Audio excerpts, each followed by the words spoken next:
Eu me sinto feliz por estar aqui. O texto que eu gostaria de refletir um pouco para dar como introdução a mensagem desta tarde, encerrando a vigília, Deuteronômio capítulo 30, é apenas um versículo. Melhor dizendo, são dois versos apenas, o versículo 19 e o 20. Permita-me ler. Deuteronômio capítulo 30, versos 19 e o versículo 20. Os céus e a terra tomo hoje por testemunhas contra ti, que te propus a vida e a morte, a bênção e a maldição. Escolhe, pois, a vida, para que vivas tu e a tua descendência. Versículo 20. Amando o Senhor teu Deus, dando ouvidos à sua voz, e apegando-se a Ele, pois disso depende a sua vida e a tua longevidade, para que habites na terra que o Senhor, sob juramento, prometeu dar a teus pais, Abraão, Isaque e Jacó. Confesso a você que estar aqui, olhando esse auditório lindo, me traz à memória algum tempo atrás. E o que será lindo lá no céu, queridos, é que todos nós teremos uma história para contar. Eu acredito que em Hollywood, na calçada da fama, nós não temos nenhum nome dos que aqui se fazem presente. Talvez a sua história não seja lembrado aqui, mas o certo é que na eternidade nós teremos a nossa história para ser contada para o universo. E hoje eu gostaria de falar um pouco sobre a escolha, e gostaria de falar como pai, como servo de Deus, como esposo também, e principalmente para os jovens. Porque quando a gente volta atrás, a gente lembra algumas histórias que a gente nunca esquece. 1987. Eu estava em minha casa quando de repente deu uma vontade de ir à frente da minha residência do meu pai. Na época eu não era casado. E quando eu cheguei à frente, era por volta de 15 para meio-dia. Era um sábado. Eu não conhecia a igreja adventista. De repente um homem de paletó preto se aproximou. Veio à calçada com a Bíblia debaixo do braço, em pleno verão do Nordeste, um calor tremendo. Eu olhava de longe e dizia assim: maluco, isso é um louco, como que pode? Meio-dia, num calor desse, um paletó preto, isso é muito fanatismo. E aquele homem com muita educação pegou um folheto, deu boa tarde, tirou um folheto do bolso, e me entregou o folheto. Eu educadamente recebi, uma voz belíssima, uma maneira muito educada, um folheto apenas entregue. O que eu não sabia é que aquele homem estava sendo usado por Deus para lançar uma semente em meu coração. Recebi aquele folheto e ele, ao dar as costas, eu zombei dele. Ele continuou indo. E eu rasguei o folheto e joguei ao chão, mas Deus tocou no meu coração e disse: pega o folheto. Até ali eu não sabia que era Deus falando comigo. Eu peguei o folheto e falei: por educação, pelo menos leia. E eu peguei aquele folheto rasgado, não tive coragem de ler. Não consegui jogar. Levei para minha casa, coloquei na gaveta. E durante 30 dias, toda vez que eu abria a gaveta, tinha um folheto rasgado com a mensagem: breve Jesus voltará. Isso em 1987. E aquilo ficou na minha mente, eu dormia e aquele nome sempre vinha à memória: breve Jesus voltará, um folheto rasgado. Eu não sei o que você acha das histórias que nós vamos ter no céu, na eternidade. Há pouco tempo atrás, e eu queria me apresentar aqui, eu trabalho numa profissão muito difícil, mas eu louvo a Deus pela experiência que eu tenho aprendido ali naquele lugar. Eu sou técnico em necrópsia, trabalho no Instituto Médico Legal de minha cidade. Eu não quero, neste momento, trazer sensacionalismo para ninguém. Mas eu tenho algumas lições muito importantes que eu pude aprender ali. Eu lembro quando um dos legistas, dos quais eu já trabalhei, são 14 legistas da UML, e um deles, conversando comigo, dizia: Marlos, no dia que eu participei da perícia, da necrópsia do Paulo César Farias, o PC. Quando terminamos a necrópsia, conversando com ele, ele disse para mim: ao sair o corpo do PC, da mesa do necrotério, o outro corpo que chegou para ser necropsiado por mim foi um mendigo. Um homem que morreu de fome e frio, esquecido pela sociedade, pela família. Aquilo me fez parar, foi a necrópsia mais difícil da minha vida. A do PC causou tanta polêmica, tudo, mas não foi.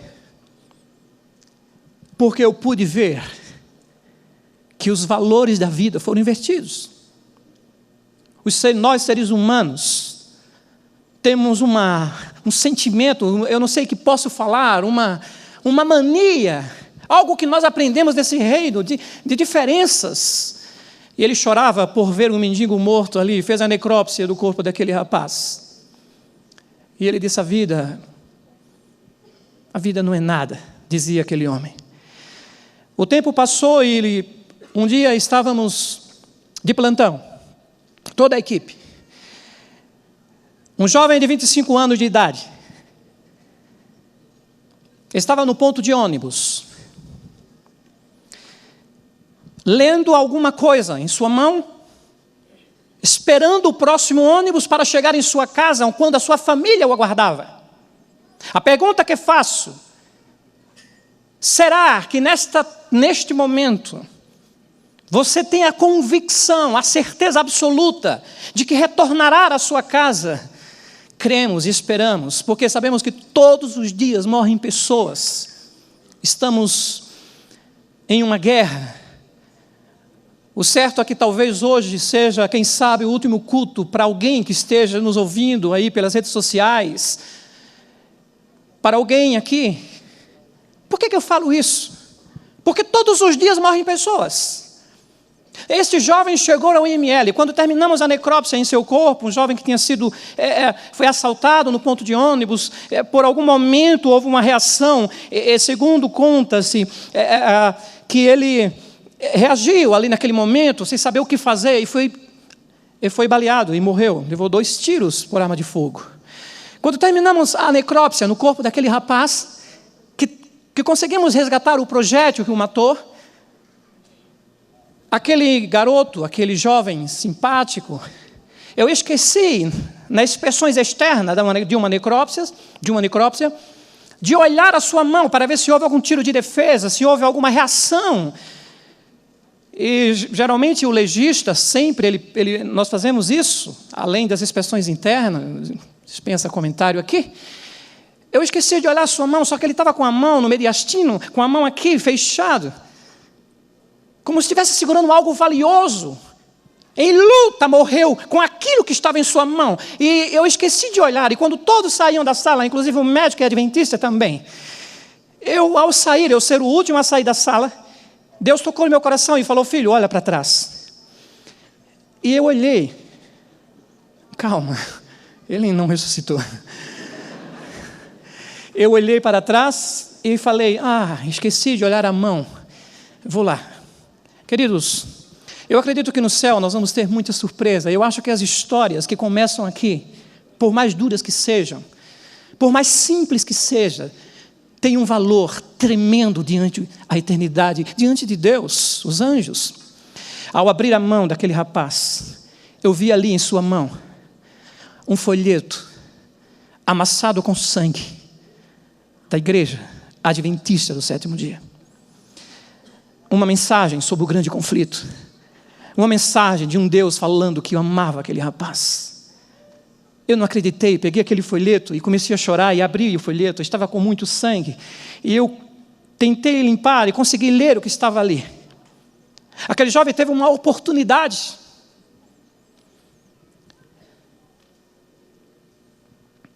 Escolhas.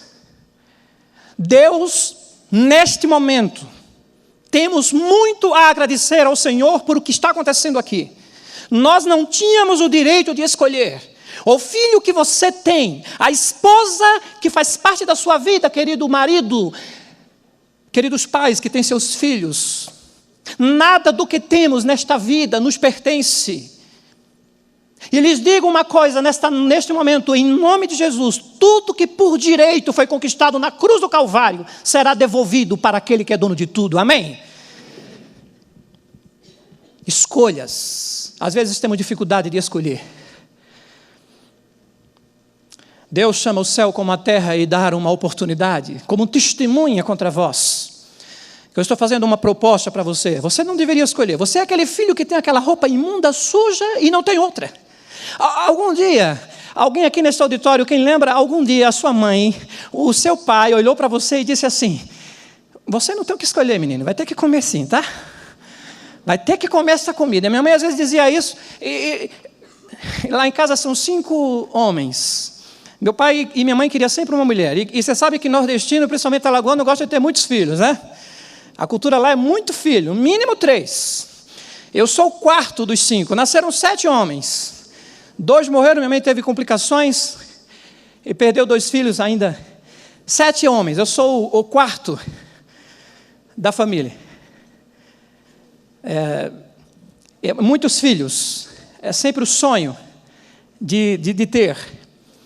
E o meu pai, era engraçado porque o meu pai ele comprava apenas um tênis por ano para cada filho.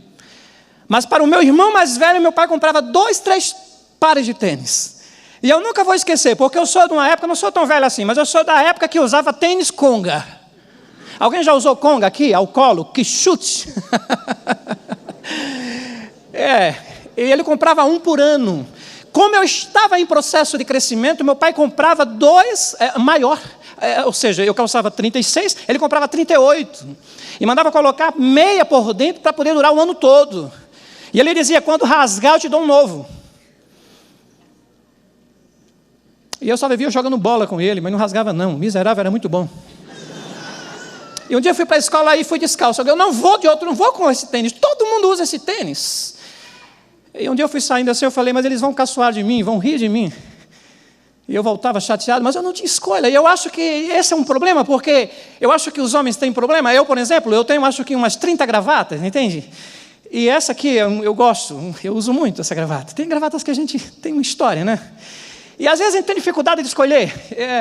Ultimamente eu tenho ganhado muitos ternos, muito paletó. Obrigado.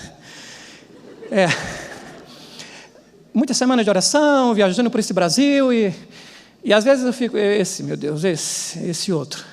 Gravata, não, essa, que às vezes eu mudo um monte de gravata. Escolha.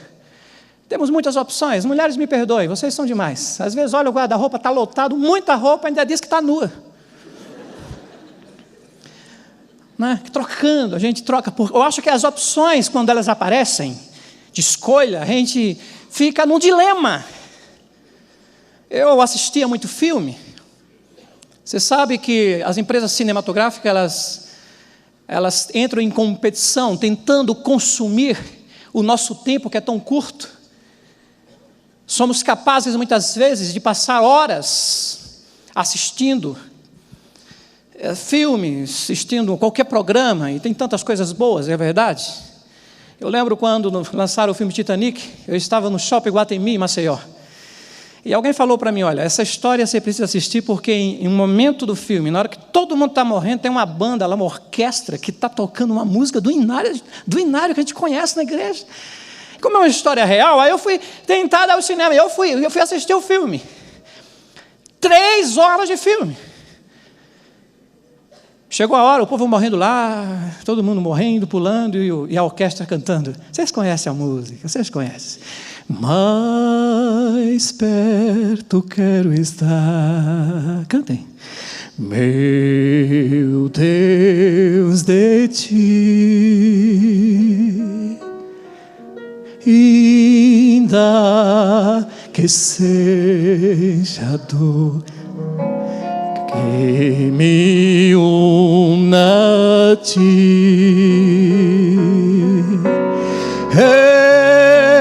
És meu constante orar. Cantem. Mais perto quero estar. Continue. Mais perto quero estar. Meu Deus. O Salmo 73, Asaf quase saía da igreja, porque ele via que aparentemente o ímpio prosperava. porque em sua visão de sucesso, levava a crer que Deus nem ligava para aqueles que crescem, que superam, que têm tudo o que quer. Quase sair da igreja. E chegou no final da vida, ele falou, Deus revelou para ele, que a vida sem Deus não passa de um sonho que não é real. Uma vida mentirosa. Há porventura alguém nesse auditório, neste momento, que alguma vez na sua vida você já sonhou, por exemplo, alguém já sonhou voando aqui? Quem já sonhou voando aqui? Olha o número, mais de 1000 pessoas. Uma vez eu sonhei que eu era bilionário, riquíssimo. Amigo, eu tinha dinheiro demais, na cadeia de bilhões. Eu me acordei com R$50 no bolso. Poxa, parecia verdade, parecia real. Parece que a vida sem Jesus é uma grande aventura. Parece que o inimigo cria uma filosofia que ele tem torno no céu, ser independente. Onde que vamos conseguir a verdadeira e genuína felicidade? Onde é que ela se encontra? Onde se encontra a fonte da vida? Onde se encontra um lugar onde eu possa estar feliz, mesmo em meio à dor, em meio à tribulação? Asaf encontrou isso, e ele diz no final do Salmo 73, bom é estar perto de Deus, porque no dia que eu entrei no santuário, no dia que eu contemplei e vi as promessas de Deus, que são grandiosas e verdadeiras, para mim bom é estar perto de Deus.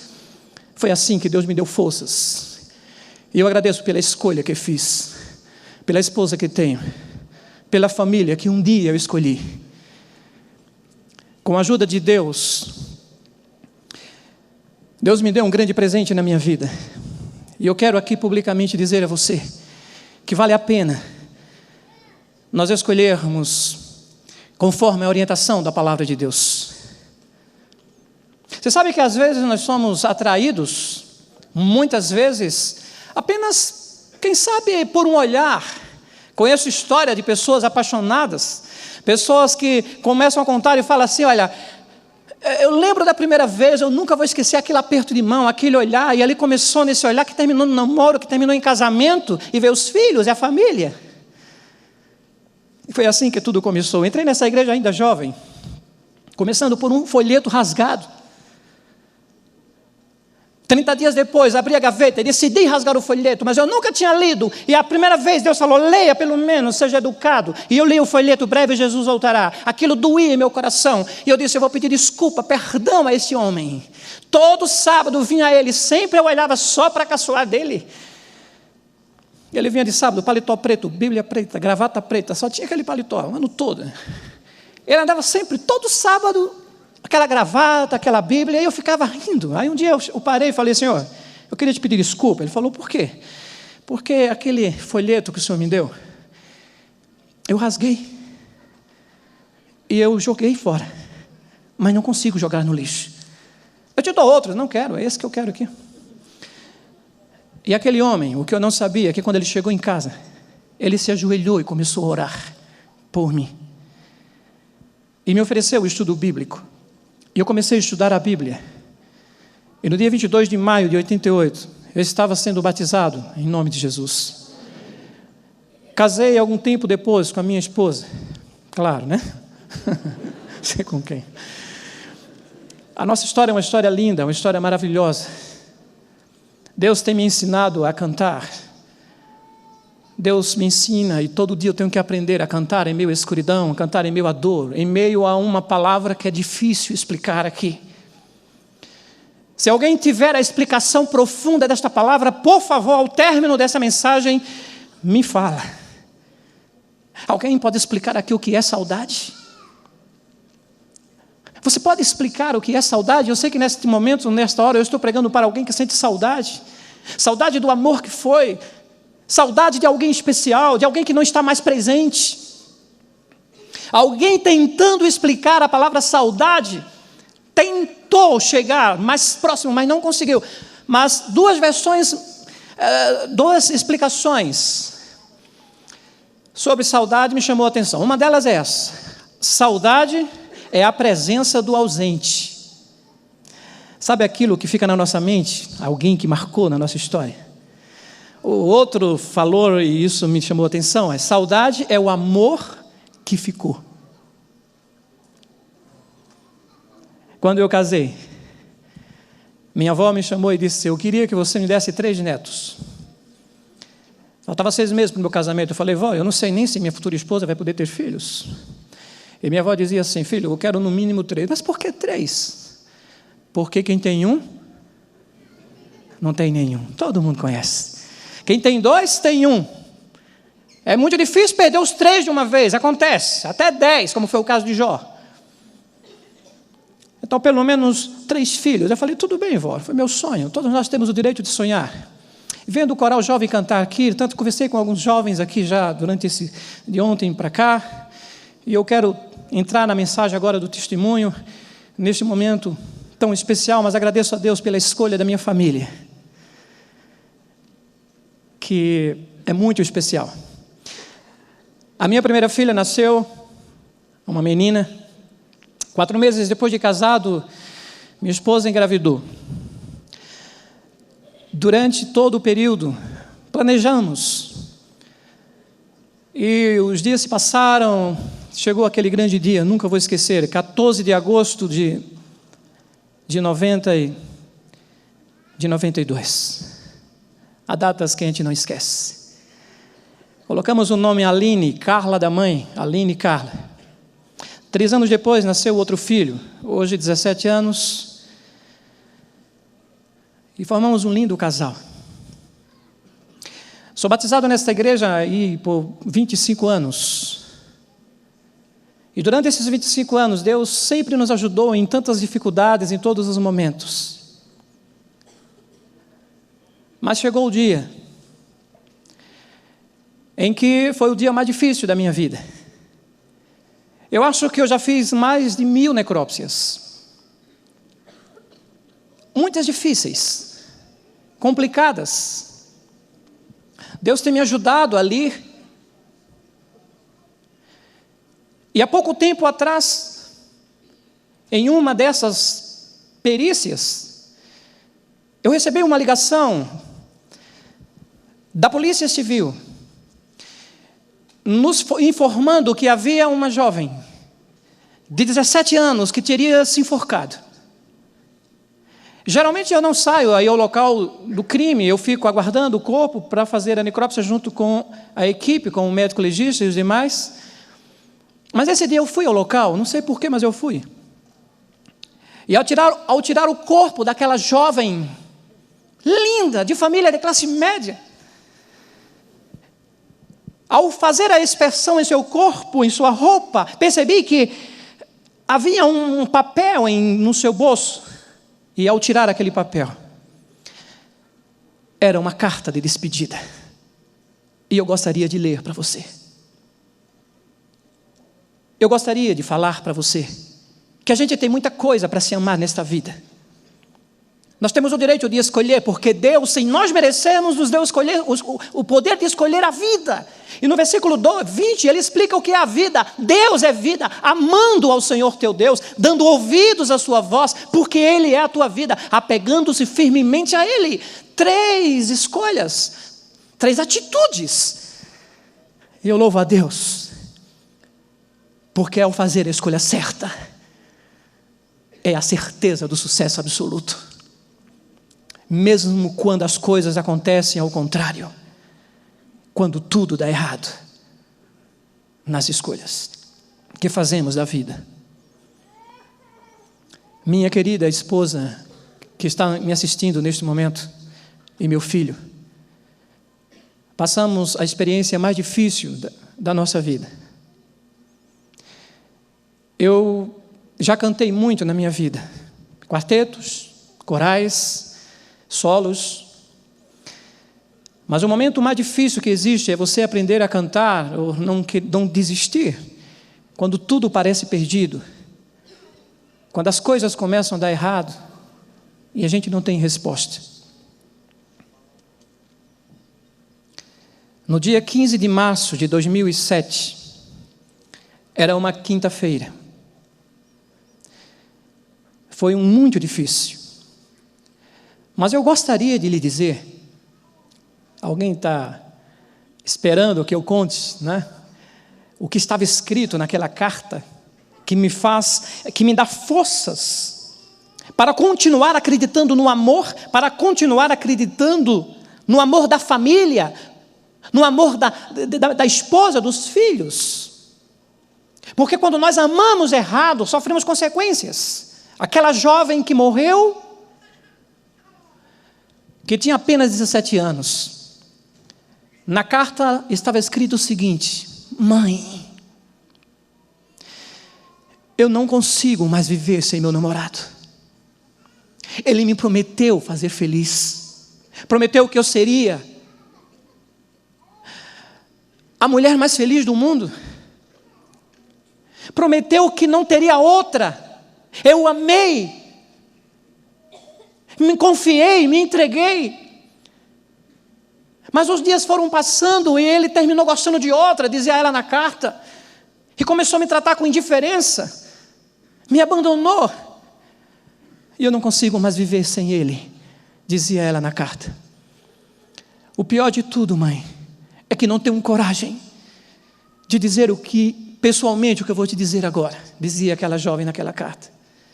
Dizia ela: não consigo mais viver sem ele, ele é tudo para mim, ele é o sentido de vida, ele é a respiração da minha alma, ele é a minha felicidade, a fonte da felicidade. Dizia ela, em outras palavras. O pior de tudo é que eu estou grávida dele, mas ele me abandonou e eu não consigo mais viver. Sabe o que os psiquiatras dizem? E os psicólogos, muitos dizem, e a maioria deles dizem que a maioria das pessoas que morrem por suicídio, elas não querem morrer. Elas querem resolver um problema que acha que não tem solução. Não queremos explicar os fatores, são tantos que podem levar ao suicídio, uma depressão, tem vários. Mas elas, no fundo, uma grande parte elas não querem resolver um problema e tenta como válvula de escape sair de cena para tentar resolver, mas não resolve. Muitos, para tentar ser felizes e resolver o problema da crise espiritual, tentam sair da igreja. Tentam até justificar a sua saída, como se há justificativa, como se lá fora a competição, as vantagens são maiores, embora as opções são tantas de escolhas, os programas que Babilônia e que o Egito produz em suas empresas cinematográficas são tremendos, mas eu digo para você nesta noite, a palavra de Deus me informa que em Jerusalém o programa de Deus é maior, é muito melhor. Não há como comparar, são incomparáveis. Deus é tremendo. Queridos, aquela jovem morreu enforcada. E eu vou dar um conselho aqui para as mulheres. E não só para as mulheres, mas para os homens, para todos nós. Amem tudo nesta vida. Mas não diga que os seus filhos são eternos aqui. Porque a qualquer hora dessa eles vão ter que morrer. Talvez, é claro que o normal é os filhos sepultarem os pais. Há pouco tempo eu ouvi uma mensagem, um pastor pregando, e ele contava o seguinte, que um caminhoneiro ao viajar deixou uma mensagem, ele andava onde ele ia, uma mensagem, pastor Cidral, e a mensagem era o seguinte: deveria ser proibido os filhos morrerem antes. Por certo, isso é um desabafo de um pai que perdeu um filho, que carregava em seu coração uma saudade, uma dor inexplicável. Perder? O que passa no coração de uma mãe ao ler uma carta dessa? Mas eu falei até para o delegado: doutor, por favor, não entrega isso à família, guarda isso aí para ti. Eu chorei, ele chorou. Não sei o que ele fez, ele falou: claro, não vou nem falar isso, não vou entregar isso à família. Muita dor. Querida filha, queridos jovens, queria falar ao seu coração agora, nesse momento, e deixar uma mensagem para você. A mulher que conhece o amor de Deus não fica desesperada pelo amor dos homens, porque nos braços dela já encontrou aquilo porque a sua alma tanto anseia. Diga amém. Amém. Qualquer um de nós, quando nos encontramos com este amor incomparável, com esta graça que perdoa a maior das manifestações do pecado. Eu não quero falar das manifestações do pecado aqui, mas nós estamos sabendo por experiência própria que o pecado se manifesta dentro do nosso coração. E não há ninguém aqui que seja tão forte que possa controlar a sua natureza. Saia o Espírito Santo de nossas vidas e você verá o que você é capaz de fazer. Ficamos abismados com as ações que as pessoas praticam aí fora. Há poucos anos atrás, um médico me chamou e disse assim: Marlos, vem ver, me ajuda nessa necrópsia aqui. Eu já estava saindo do plantão. E ele disse: não, eu quero fazer com você. Você é mais experiente nesse tipo de perícia, então, por favor, me ajuda. Eu falei: tá bom, doutor, vamos lá. O rapaz tinha levado 148 facadas, que deu para contar, porque tinha perfurações que não dá para saber quantas tinham ali. Entende até onde vai o ser humano? O rapaz foi preso, perguntaram a ele: por que você fez isso? Por que esse ódio? Por que esta ação? Ele dizia: não consigo controlar a minha natureza. Está arrependido? Ele calou e não falou nada. Então o pecado se manifesta, e o orgulho e a ambição leva o ser humano a perder o respeito, o sentimento daquilo que é eterno, porque Deus criou o ser humano não para morrer, mas o pecado traz para nós as consequências terríveis, destruindo-nos todos os dias.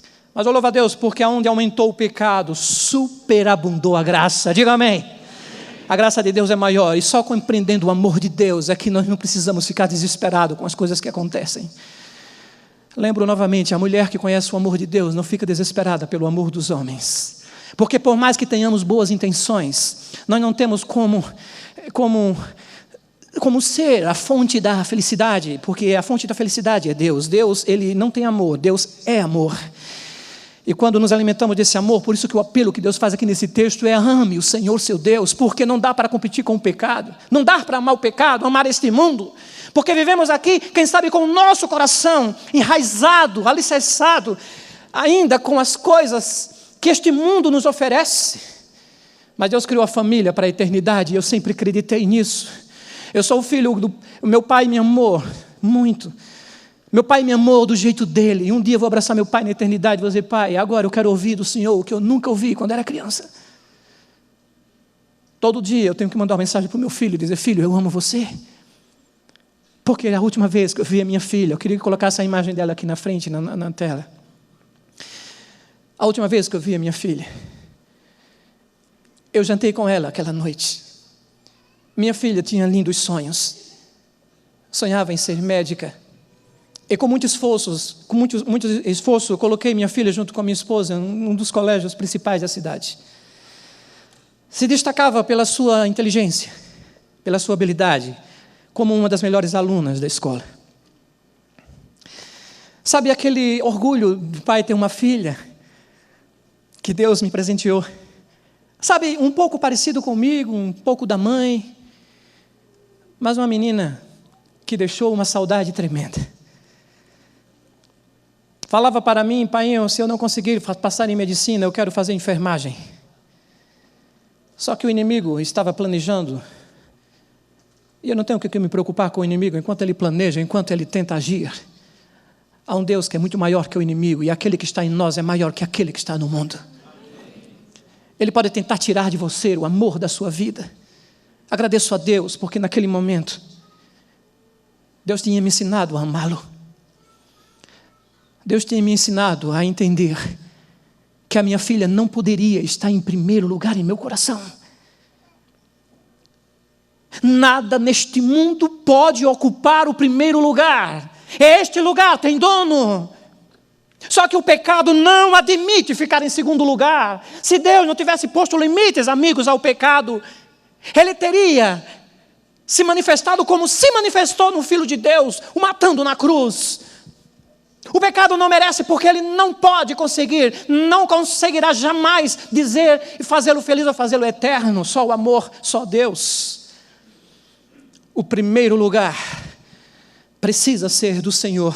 E eu agradeço a Deus, porque naqueles dias que eu estava vivendo, Deus me deu muita força para entender isso. Eu estava falando aqui do meu pai, porque meu pai foi o seguinte: meu pai me amou muito, do jeito dele, sabe?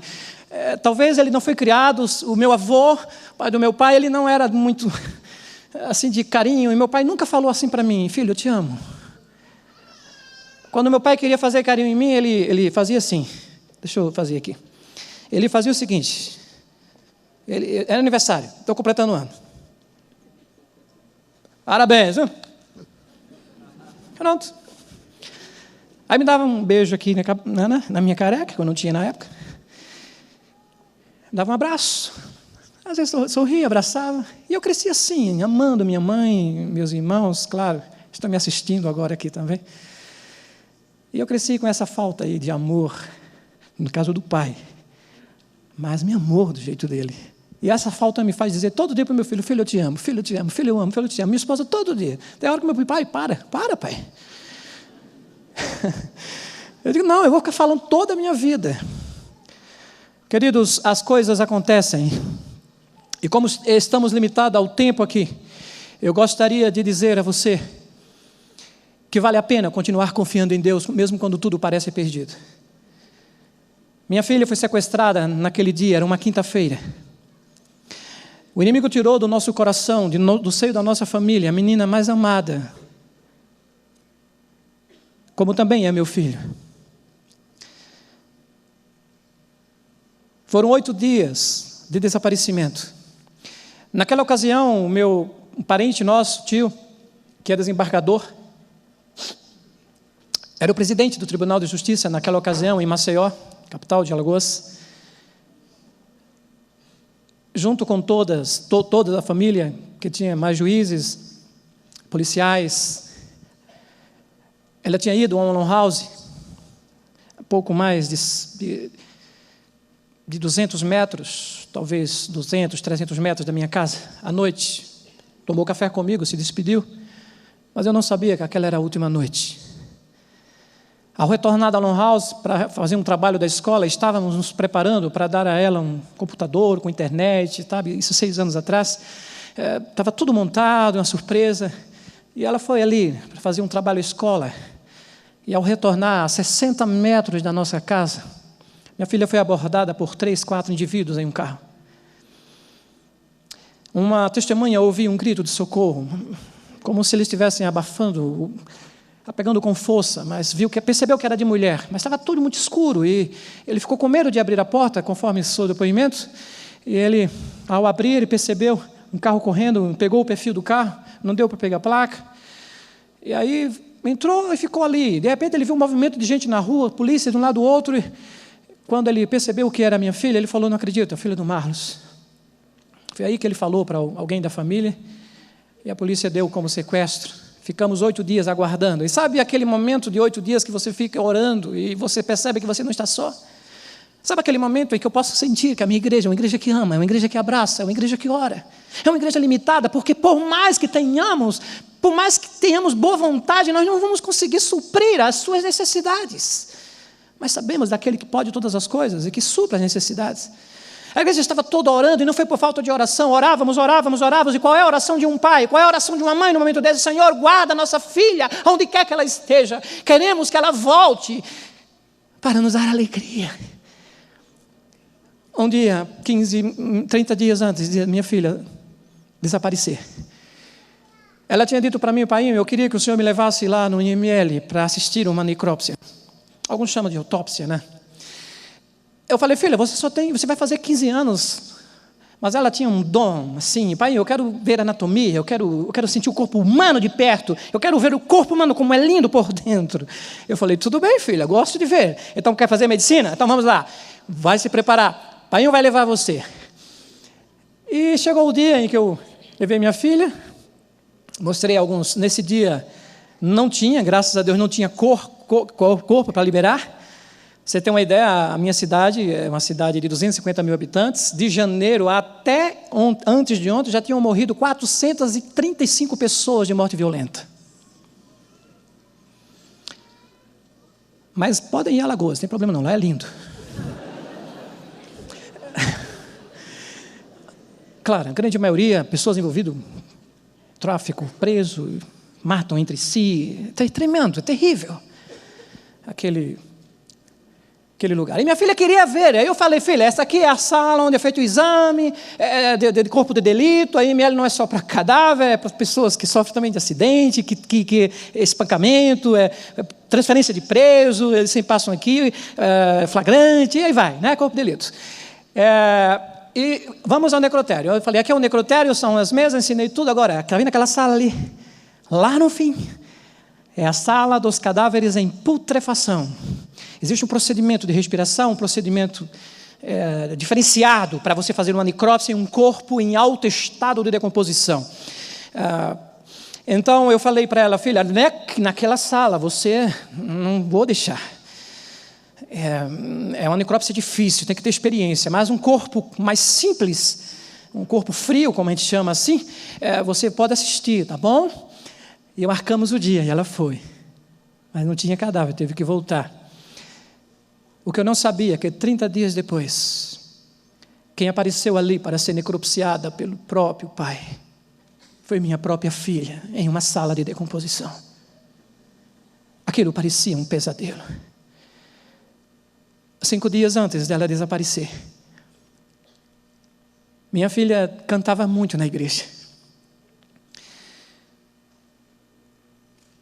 E ela dizia, pai, o que eu posso fazer para conseguir uma alma para o reino de Deus? Porque as únicas coisas, queridos, que vamos levar para a eternidade não são coisas temporais e passageiras que este mundo oferece, mas são pessoas para a eternidade. Eu dizia, filha, você canta muito, você tem uma voz belíssima, você vai conseguir, você vai ter surpresa lá no céu. Ela tinha esse sonho e cantei com ela. E tem coisa que a gente sente muita saudade. Nunca vou esquecer o último sermão sobre a volta de Jesus. Cantei naquele momento a música Jerusalém. Quando foi feito o apelo, minha filha foi a primeira a virar o apelo. Era um sábado, mais ou menos esse horário. Ao meu lado, cantamos juntos ali. Foi exatamente cantando ali que me deu saudade. Saudade que eu sinto, mas não vejo a hora do grande reencontro nas mansões celestiais. Minha filha estava morta. Encontrei seu corpo, não como eu gostaria de ter encontrado. E Deus me deu forças, e eu entendo por que eu fui o primeiro a me aproximar e tocar cada parte do seu corpo, osso por osso, para ver o que eles fizeram com sua escolha errada, sob o domínio de alguém que entrou na história da humanidade para tirar a eternidade como um grande presente que o céu nos deu. O inimigo não pode tocar em você. Ele está completamente derrotado. A menos que Deus permita, porque no contexto do grande conflito, Deus muitas vezes permite tragédias acontecerem e a gente não tem explicação, não tem resposta. Onde estava o anjo? Onde estava Deus naquele momento em que era muito simples Deus a proteger? Ela nunca saiu de noite, Senhor. Foi a segunda noite que a minha filha saiu para fazer um trabalho e não voltou para casa. Sentimos saudade de sua presença. Os bandidos desistiram de negociar. Recebi muitas ligações, muitos trotes. O telefone ficou exposto aí na mídia. Naquela ocasião pedimos ao nosso tio e toda a família que não permitisse que fosse de rede nacional. E foi transmitido somente em Alagoas. Um caso complicadíssimo para se resolver, porque os bandidos morreram. Não confessaram o crime, mas as evidências nos mostram, sem medo de errar, o que eu vou falar para vocês agora. Quando o corpo apareceu, aquela foi a pior ligação da minha vida. E fui ao IML. Não deu para reconhecer, porque estava em estado avançado. Reconheci pela roupa, mas não se identifica um corpo 100% por roupa, entende? O legista não pode liberar um corpo simplesmente porque eu vi uma roupa parecida. Não pode. Foi feito o DNA. E eu lembrava e dizia, Senhor, o que é isso? Por que o Senhor deixou isso acontecer? Por que eles fizeram isso?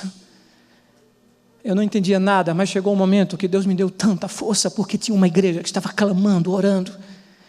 E Deus disse: filho, confia em mim. Confia em mim. E Deus me deu muita força naquele momento. Foi exatamente o que eu entendi. Naquele instante, eu peguei a chave do meu carro, da minha vida. Entreguei a minha chave para Deus, falei: Senhor, dirija a minha vida. Porque os 4 pneus estão estourados, não há lugar, o carro está quebrado, eu não quero nem sentar do lado para dar opinião. Quero ficar lá atrás, por favor, dirija a minha vida, porque eu não sei o que vai acontecer. E chegou o momento de avisar o meu filho, e meu filho estava na expectativa, e eu tive que olhar para ele com 12 anos naquele momento. Ia fazer 12 anos, eu olhei para ele e falei: filho, sua irmã apareceu. Ele entendeu que a sua irmãzinha não tinha aparecido viva. E ele olhou para mim, me abraçou chorando e falou: pai, eu tenho certeza que quando Jesus voltar, a Aline vai ser ressuscitada.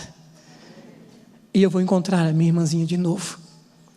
Agora vamos nos juntar e vamos ajudar a mamãe, ajudar a mamãe, porque a mamãe não vai aguentar. Eu não sei explicar para você o que é uma dor de mãe, mas eu posso explicar para você de um Deus que é poderoso e que transforma, quando tudo parece perdido, transforma em bênção. Seu corpo foi para a igreja. Durante 20 anos, eu louvei a Deus por tantas coisas boas da minha vida, mas chegou um momento que Deus precisava me ensinar: filho, você tem que cantar em meio à escuridão, você precisa cantar, porque o louvor é poderoso. E eu quero dizer para vocês que cantam, essa igreja que louva, essa igreja que canta, nunca desista de louvar ao Senhor, mesmo quando há motivos para dizer não. Pela primeira vez, vejo minha família reunida. Meu pai, minha mãe, toda a minha família. Todos reunidos ali naquele funeral. E o corpo de minha filha, feito em procedimento especial, ali no caixão fechado. E quando, 8 dias antes, estava com a minha filha cantando na igreja. Subi aquele dia, 8 dias praticamente sem comer. Eles desistiram, tiveram medo de negociar. Só que o rapaz era estuprador também. A perícia não identificou lesões de estupro, o corpo estava muito avançado. Mas eles a mataram, e parecia um pesadelo olhar aquela cena. E foi ali que Deus falou: segundo filho, fala que eu vou voltar, mesmo que eu não respondi a oração como você desejaria, mas eu respondi a oração conforme eu achei melhor permitir, porque isso não tem nada a ver com Deus. Mas você verá grandes coisas que eu farei por ter permitido tamanha tragédia que resultou em uma grande bênção também para sua filha. Porque aqueles que dormem no Senhor dormem na esperança de ressuscitar para a eternidade. E esta mensagem precisa estar em nosso coração, no coração de cada pai, de cada mãe, de cada um dos senhores que se fazem presente aqui, que está me ouvindo aí. Foi aí que eu falei, comecei a pregar, não sei como, e Deus foi me dando força, e eu fui pregando para a família, e tinha vários, era mais de 10 mil pessoas no funeral. E eu comecei, e Deus falou para mim: filho, eu quero que você cante agora, eu quero que você cante agora. Eu falo: Senhor, eu nunca vou cantar de novo enquanto o Senhor não me explicar por que aconteceu isso. Porque eu não perdi somente minha filha, eu acabo de perder a minha esposa, porque se o Senhor não a proteger, ela não vai conseguir viver. E ele falou: eu gostaria que você cantasse. Tudo isso eu sentia, aquele sentimento dentro de você, de cante agora. Eu vou dizer uma coisa para você. Eu já cantei muito nesta igreja, durante toda a minha vida, durante esses 25 anos da jornada cristã, por tantos momentos felizes, mas eu nunca cantei como aquele dia. Sem acompanhamento, sem nada, e as palavras que veio ao meu coração, foi esta música que eu pedi ao Jader para que ele me ajudasse aqui. E eu gostaria de cantar esta canção, para mostrar a você que o melhor ainda está por vir.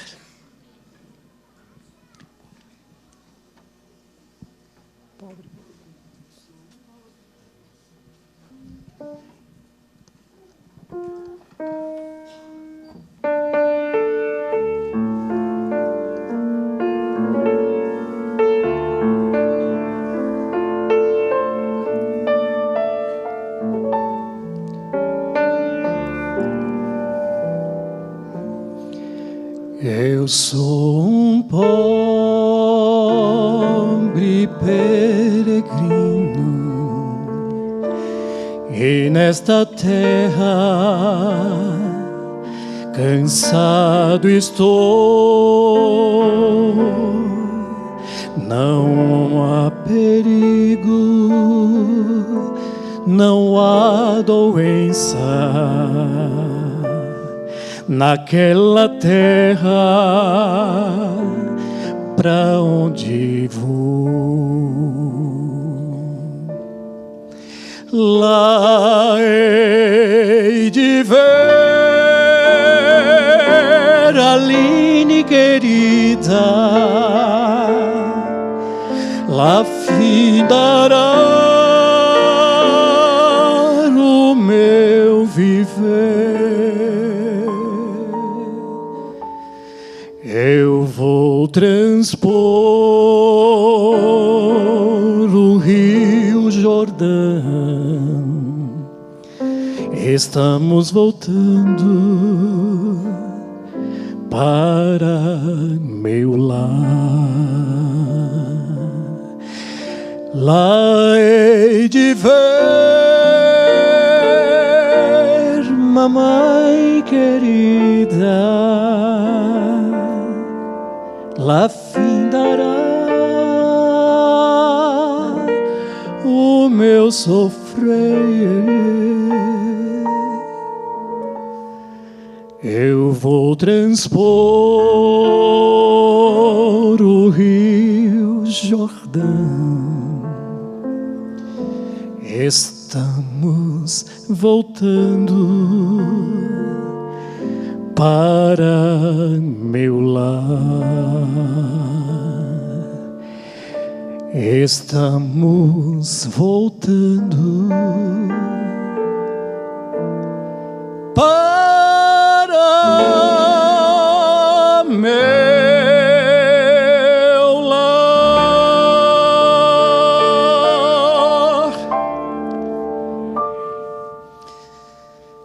Houve o sepultamento de nossa filha. Minha esposa entrou em profunda depressão. E eu quero chegar a esse momento especial, esse momento final. Não havia nenhum pastor, ninguém que pudesse consolá-la. Mas aquela quarta-feira eu recebi a visita do último pastor que pregou para minha filha, que pregou o último sermão naquele dia, naquele último sábado.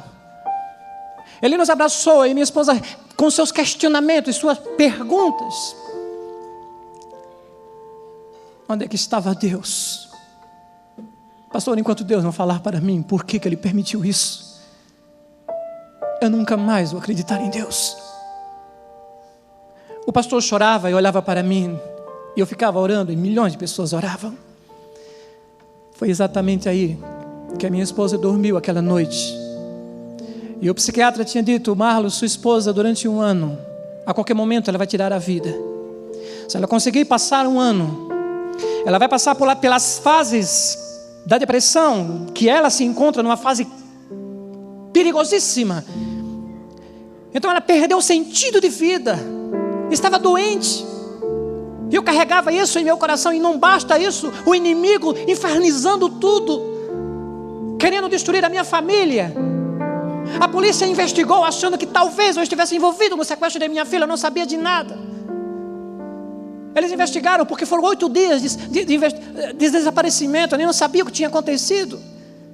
Minha filha nunca chegou atrasado em casa, sempre na escola, voltava no horário certo, ensinava, ajudava meu filho nos deveres da escola. Uma excelente dona de casa. Quantas vezes ao pôr do sol, recebeu o sábado, minha filha preparava um bolo especial.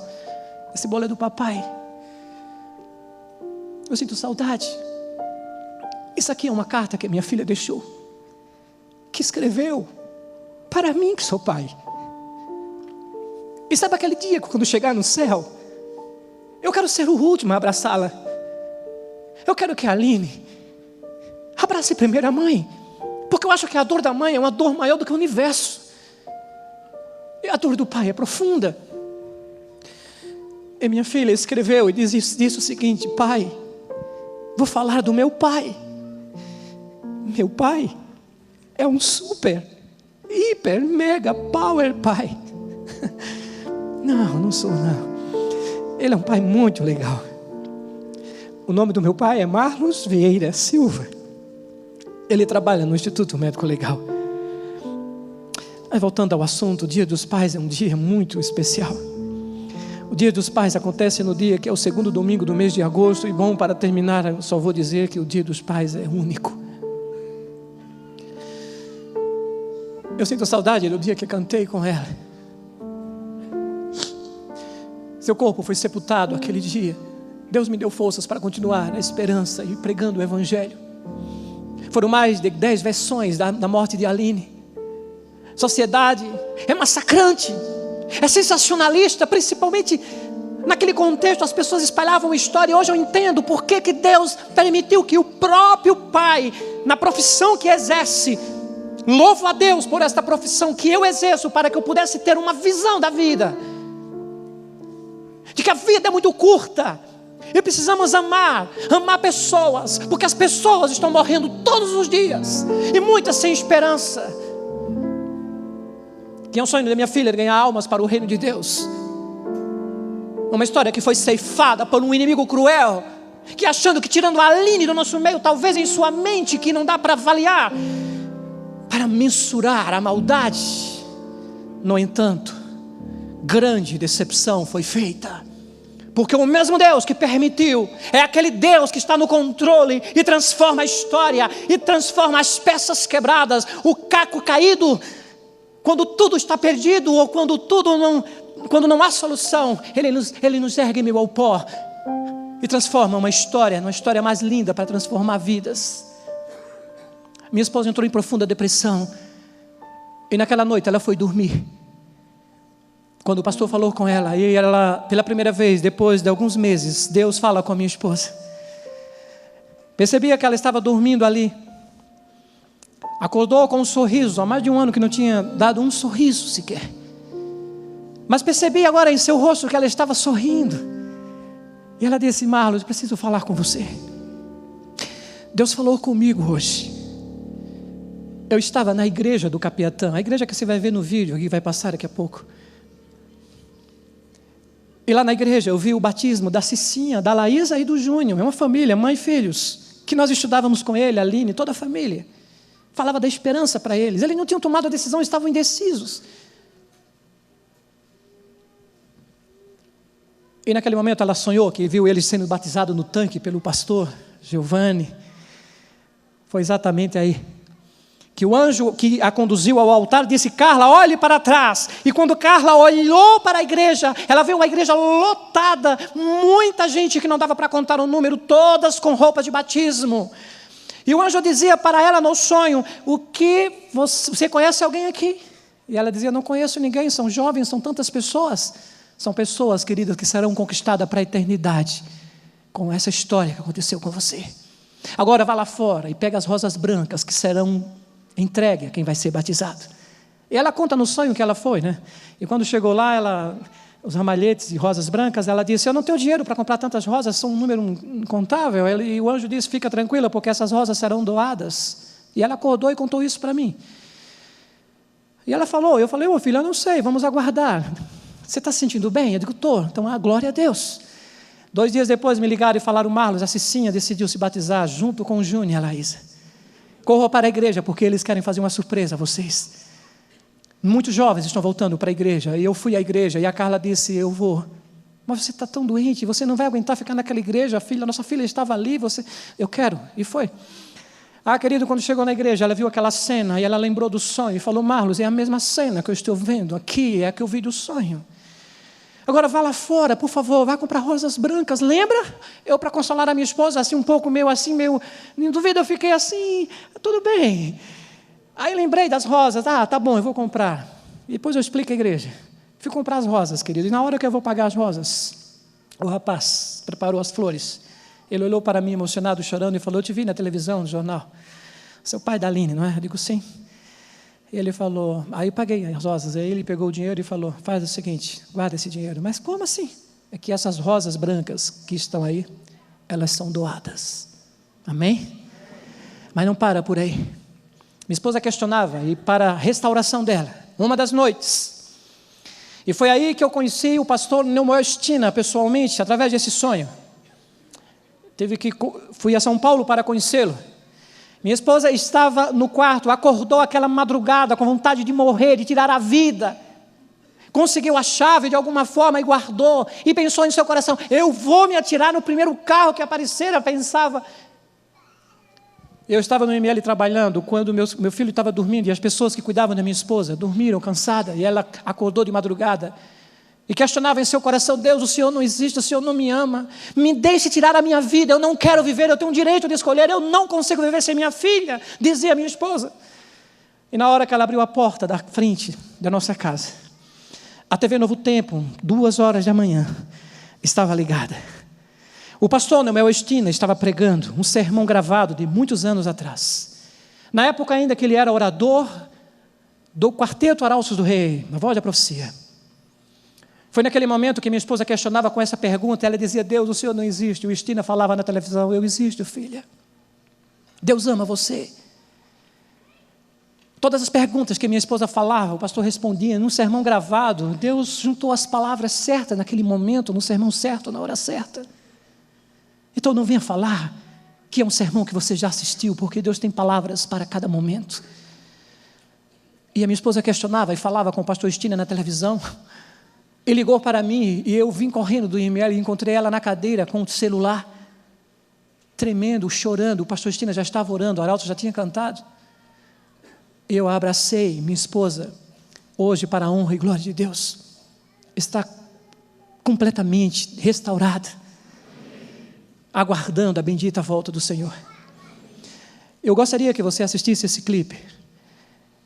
Essas fotos que vocês verão são fotos que foram tiradas 22 dias antes, no último acampamento do retiro espiritual da igreja. São momentos que serão lembrados e jamais serão esquecidos, e uma das músicas mais lindas que minha filha cantava. Eu gostaria que você assistisse esse vídeo, e logo após iremos fazer um apelo para a glória de Deus.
Em breve nos veremos lá no céu. A graça de Deus, ela foi oferecida também para o bandido que matou minha filha. Um dia Deus me ensinou, me fez entender um pouco.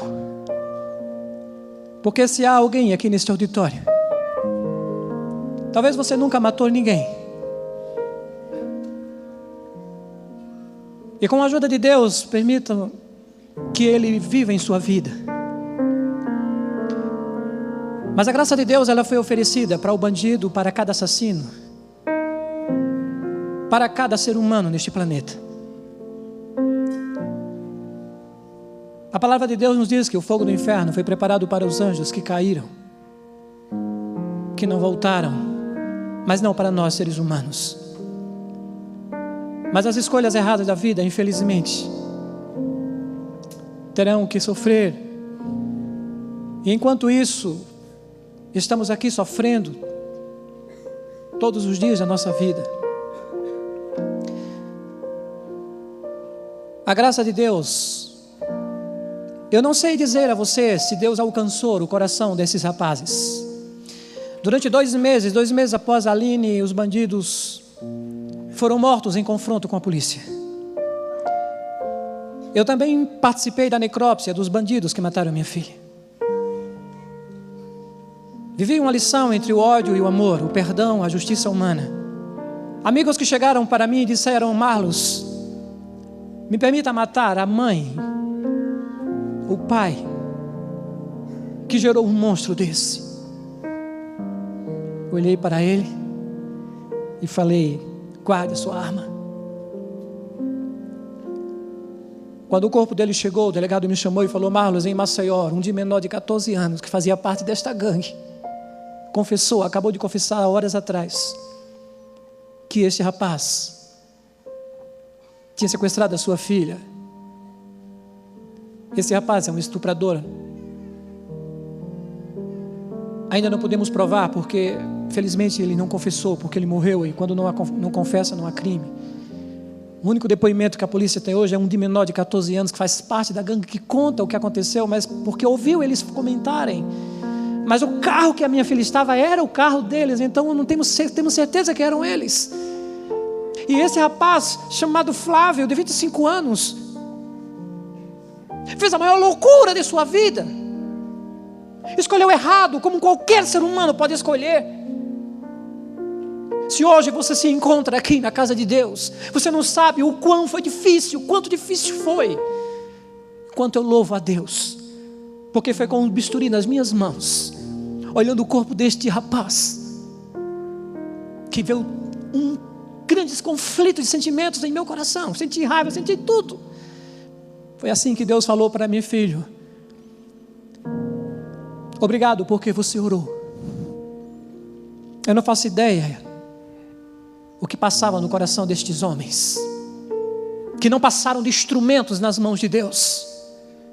É claro que bandidos não merecem perdão, assassinos não merecem perdão, quem matou a minha menina não merece, mas eu também não mereço, porque no céu nós vamos ver pessoas, como você acabou de ver aqui o testemunho, pessoas que não tinham esperança, que viviam no fundo do poço. Deus sofre com cada ser humano que morre neste planeta. Eu fui desafiado: Senhor, eu não devo orar por este homem. Durante 2 meses eu ficava no conflito entre orar ou não. Como perdoar? Por favor, me ajuda. Mas alcance este homem que foi usado pelo inimigo. Eu não sei, mas chegou um momento que eu estava no necrotério, olhei o corpo dele, e um amigo meu que auxiliou na necrópsia disse: Marlos, eu quero cortar esse rapaz em 1000 pedaços. E eu falei: não, eu vou fazer a necrópsia dele, como de qualquer um, porque a minha filha não morreu como assassino, ela morreu como vítima inocente de uma manifestação egoísta do pecado no coração de um ser humano que fez a escolha errada. Não é a mim que ele vai pagar. Eu sei que bandidos merecem sofrer as consequências, todos nós merecemos, Mas a graça de Deus, ela é oferecida para cada um de nós. Só o amor pode nos capacitar a perdoar. Porque a coisa mais simples que existe no cristianismo é você, fora do cristianismo, digo até, é muito fácil amar, por exemplo, amar a minha esposa, você minha esposa. Eu quero falar para você agora, você que está me ouvindo. É só eu e você agora. Você superou toda a dor, porque você vive hoje a grande esperança. Eu sei que você está sentado chorando aí na sala da nossa casa, junto com meu filho, a Belinha, Givaldo, amigos, pastores, Missão Alagoas. A volta de Jesus está em nosso coração. E eu sei, minha querida esposa, que aquele que permitiu também deu forças a você para continuar firme, porque você sabe muito bem que nós nos casamos para a eternidade. E Aline, os 14 anos e 7 meses não é nada comparado com a eternidade, que tão breve se aproxima de nós. E para você que está aqui, pai e mãe, para aqueles que sentem saudade daqueles que se foram, acredita uma coisa: se o sonho da Aline era ser médica e não conseguiu, se o sonho da Aline era um dia entrar na Universidade Adventista, que era o sonho dela, eu quero lhes assegurar essa noite que o sonho de Deus é maior. E quando Jesus voltar, eu já falei para ele, Senhor, e o céu ficará em silêncio, e ele virá o terceiro céu, e passará pelo segundo, e chegará ao nosso, e haverá silêncio no céu, porque Deus vai cortar, vai abrir vai falar, e vai chamar seus filhos da sepultura pelo seu poder, e ela sairá dali para nunca mais voltar. Eu falo como pai, com a saudade que tenho, mas com o amor que eu tenho deste tema tão lindo, tão importante, que jamais a morte ou qualquer coisa nesta vida possa roubar do nosso coração a grande esperança da volta do Senhor Jesus. Não vejo a hora disso acontecer. Não foi fácil perdoar bandido, digo-vos nessa noite que foi impossível para mim, mas a graça de Deus é assim. A graça de Deus nos capacita a compreender a graça, a entender a graça. E o mais difícil, amigo, é oferecer graça, porque perdoar quem você ama, até os gentios fazem, até os ímpios fazem isso. É simples perdoar a minha esposa, eu a amo. É simples perdoar meu filho. E muitas vezes, você sabe, Alisson, muitas vezes eu peço perdão pelas minhas faltas, porque como pai eu não sou um pai perfeito. Eu não consigo, por mais boas intenções que tenho, mas conheço um Deus que me ensina a amar, que pode me capacitar a ser fiel. E eu não é preciso, para ser feliz, ter 2 ou 1000 mulheres, como dizem por aí. Mas o homem que é homem de verdade é aquele que é capaz de amar a mesma mulher 1000 vezes. Seja fiel, ame sua família, ame os filhos, ame a volta de Jesus, e não procure motivos para desistir dessa esperança. Para onde você vai? Paulo, para terminar, Paulo diz: esquecendo-me das coisas que para trás ficam. Ele não diz o que, mas o contexto do capítulo fala aí, sofrimento, perseguição e um monte de coisa. Mas como esquecer? Como que eu vou esquecer a história de Aline, amigo? Como que eu vou esquecer o dia em que ela nasceu, o dia do meu batismo, o dia do meu casamento? Eu tenho datas que estão na minha memória, eu nunca esqueço. Eu nunca vou esquecer o dia 13 de abril de 2013. Aline descansou, e é por isso que eu estou aqui hoje pregando. Estive em Goiânia, a igreja central, fizemos no centro de convenção também lá uma vigília para 2.400 jovens, 4:30 da manhã. Pastor Daílson pregou, logo após foi eu. Eu tinha que pregar em 30 minutos porque tinha um voo às 6 horas, tinha que ir para o aeroporto. 2.400 jovens queridos estavam ali, e uma garota jovem, linda, nova, linda, fora da igreja, fria. Quando ouviu o testemunho, quando eu terminei de cantar a música Jerusalém, ela correu. Muitos tomaram decisões. Aquela jovem disse: eu quero ser batizada, eu aceito a Jesus Cristo como meu Salvador, sou feliz. Porque nessa madrugada, nessa vigília, Ele falou ao meu coração. Sabe o que aconteceu? Terminei a vigília, fui embora. Quando eu cheguei em casa, o pastor Guilherme, lá de Goiânia, departamental de jovem, ligou para mim e falou: Marlos, lembra daquela jovem que foi à frente no apelo? Depois do testemunho que você deu? Sim. O que é que aconteceu? Marlos, ela tomou a decisão de aceitar a Jesus. Por volta das 5h15 da manhã, sentiu-se mal e foi imediatamente ao hospital. E o médico, com toda a equipe, corria de um lado para o outro. Ficamos preocupados, perguntamos, e o médico disse: temos que fazer uma cirurgia urgente, senão ela vai morrer. Apendicite, supurou. E eles correram e avisaram a família. A mãe chegou chorando, e ela, com dores, olhou para a mãe e disse: mãe, vem. Abraçou sua mãe e disse: mãe, fica tranquila, não se desespera, mãe. Se eu voltar bem, eu entreguei meu coração essa madrugada a Jesus, eu estou feliz.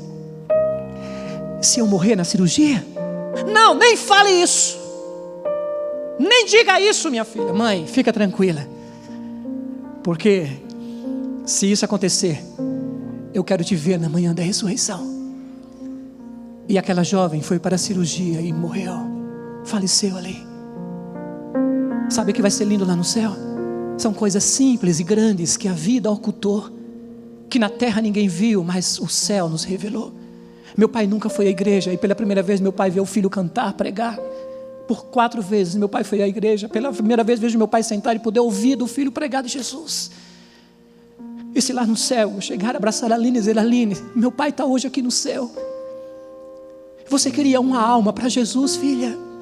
Você é uma jovem de 14 anos, 7 meses, você queria ganhar uma alma para Jesus. Você ganhou seu avô, ganhou seu pai, ganhou milhões de pessoas. Valerá a pena, e vale a pena confiar em Deus, porque Deus sabe o que faz. E se você não sabe de nada, pelo menos confie naquele que sabe. Porque quando eu vim de Maceió, eu não sei nada de piloto, nada de avião. Não me chame de... eu não sei de nada, eu não sei, mas eu confiei no piloto e ele me trouxe até São Paulo. Que posso eu questionar sobre os procedimentos, sobre essa linda profissão? E assim você pode confiar em Deus, porque mesmo quando não há resposta aqui, um dia na eternidade nós vamos entender. E eu quero terminar agora fazendo um apelo ao seu coração, e eu vou cantar este louvor que Deus impressionou meu coração e falou: filho, eu quero que você cante esta música, porque esta música mostra que um dia lá no céu haverá muitas surpresas. E eu gostaria de fazer um apelo aos jovens dessa igreja, a toda essa igreja, a todos que estão me ouvindo, que tomem uma decisão. Entregue a sua família na mão do Senhor, porque a minha família hoje aguarda a vinda de Jesus.